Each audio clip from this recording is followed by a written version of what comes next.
القدس.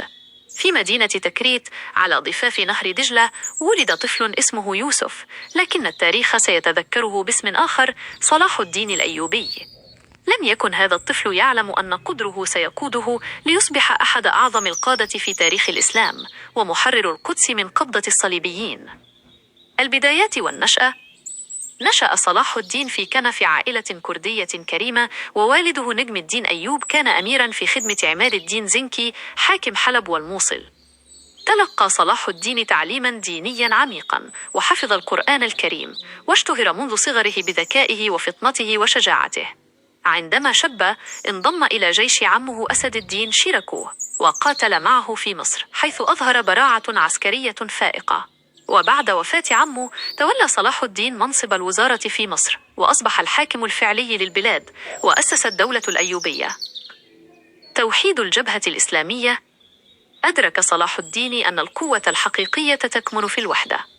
في ذلك الوقت كانت الأمة الإسلامية منقسمة والممالك متناحرة، بينما كان الصليبيون يسيطرون على القدس.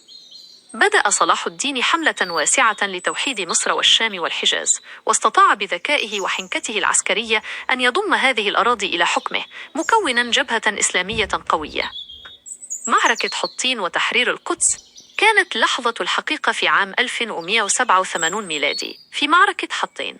في هذه المعركة خطط صلاح الدين بعبقرية للقضاء على الجيش الصليبي الأكبر. استدرجهم إلى منطقة حطين الجافة وقطع عنهم الماء، وأضرموا النار في الأعشاب الجافة مما أضعف قوتهم. كانت معركة حطين نصرا حاسما للمسلمين، وتمكن صلاح الدين من هزيمة الجيش الصليبي بالكامل وأسر ملكهم. بعد هذا النصر العظيم توجه صلاح الدين إلى القدس، المدينة التي كانت تحت حكم الصليبيين لأكثر من 88 عاما. حاصر المدينة لكنه لم يقم بمذبحة أو انتقام.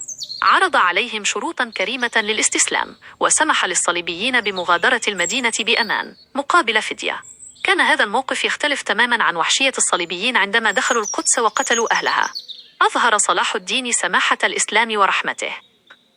صلاح الدين القائد والإنسان: لم يكن صلاح الدين مجرد قائد عسكري عظيم، بل كان أيضا إنسانا كريما وعادلا.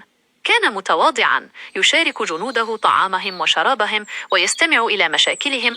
اشتهر بكرمه حتى أنه عندما مات لم يترك وراءه أموالا كثيرة، فقد أنفق كل ما يملكه في سبيل الله وفي مساعدة الفقراء. توفي صلاح الدين الأيوبي عام 1193 ميلادي، وترك وراءه إرثا عظيما من الوحدة والعدل والتسامح، ودرسا للأجيال القادمة أن القوة الحقيقية ليست في السيف فقط، بل في الإيمان والرحمة والإنسانية. هل ترغب في معرفة المزيد عن جانب معين من حياة صلاح الدين؟